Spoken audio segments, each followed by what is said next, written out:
Add a new phone lock and unlock sounds and the haptic sounds when typing.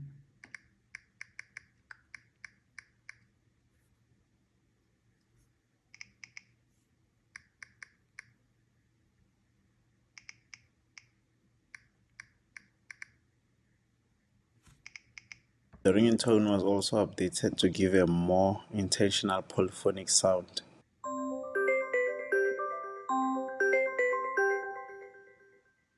And not forgetting the notification sound. Sounds very nice. Nice. And lastly, the basic alarm sound. Okay. There we go.